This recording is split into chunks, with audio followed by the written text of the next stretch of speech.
With some of the scenes from downtown Mankato, Sibley Park area, the Kiwanis Holiday of Lights. Pretty festive atmosphere outside, pretty festive inside as well. Mavericks with a 4-1 win tonight over Alabama-Huntsville. Don Westfall, Dan McCarger. For the last time here tonight and on the weekend in the Mavericks, you just heard from Maverick head coach Mike Hastings. And as you speculated, Dan, a little bit better effort in the Mavericks once they got rolling, once they got that game tied. They just continued at a very strong second period tonight, and it ends up being a 4-1 win. Well, the coach said he thought it might have been the best second period that they played this year. I thought they played a good first period. I thought they really did. They were down 1-0, but they seemed to control the play. They played at a faster pace. They just looked like they were much more into the game tonight in the first period, and they weren't able to finish off their chances. Then Michael Hunterbrinker opened the floodgates, and from that point on, it was all Mavericks, as we expected it would be, and end up with an empty net goal in the third period. But a real nice finish for the Mavericks in their final game of 2015. First 20 minutes were almost a mirror image of what we saw last night, despite the fact the Mavericks out shooting the Chargers 12-5 tonight. It was a 1-0 lead for the Chargers after one. Jetlyn Houcher at 8:13 from Solani and Wilcox makes it 1-0 Chargers.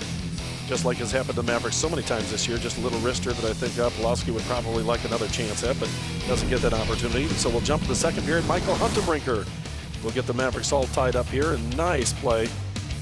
Casey Nelson to Hunterbrinker out front. Brickley with an assist as well at 4:12, and it's all tied at 1. Now here's a great speed play by the Mavericks. Franklin will finish on a great pass from Jade Schmeiser at 9:57 of the second period. Then Schmeiser from the blue line, a little wrister. It gets through. Vanko and Bluger with the assist at 13:05, and it's 3-1 Mavericks after 2 periods of play. The Mavericks would come back, and this is an open or empty net goal there. Actually credited, thought maybe it was Knutson right away, but Hunterbrinker, and then it was actually deflected in by McHugh. So Hunterbrinker off the wall with the empty net goal. Mavericks win 4-1. Check out the stats. 41-15 shots on goal. Those numbers sound right. 0 for 4 on the power play. Mavericks only took a couple of penalties.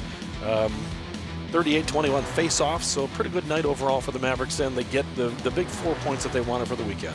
Especially as, again, the injuries have mounted up. The Mavericks able to finish off in fine style here in 2015. And speaking of finishing things off in a fine style, here is our J. Beal play of the game. Again, J. Beal, top 4 play of the game. The J. Beal Real Estate Group does the little things that make a big difference. And the big difference tonight right there, Franklin, who had a great weekend finishing off the play. Yeah, this kid can score, there's no question, and that was a tough pass. He handled it really well and buried it upper corner left side, and that's a heck of a shot.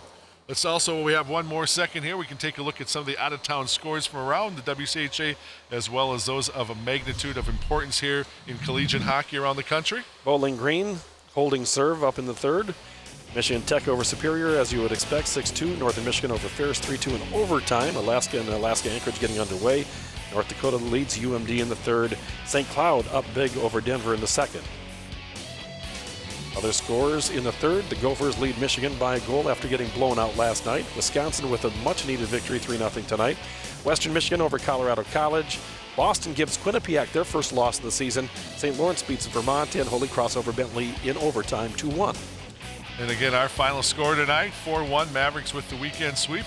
And now, you don't get to see us for about a month. Our next action, the 8th and 9th of January. It's a long time, Dan. I'm willing sometime in the next 2 weeks to come and just sit here in the arena, because if you're in a hockey arena, it's not a bad place to be. Never a bad place at all, but it was a great place to be tonight and this weekend. Again, the Mavericks, despite a lot of adversity in terms of injuries, maybe not the greatest of play last night, but they came through with a 2-1 win, and they cap off the weekend sweep 4-1 tonight. And Mr. McCarger, have a great Christmas season here and a holiday season, and we'll see you in 2016. Sounds like a plan. All right, that's Dan McCarger. I'm Don Westfall, and again, the rest of the students from Bethany Lutheran College, we thank you for joining us here for tonight's contest. One more time, our final score, Minnesota State Mankato 4, Alabama-Huntsville 1. Mavericks complete the sweep. Thank you for watching. We will see you in 2016.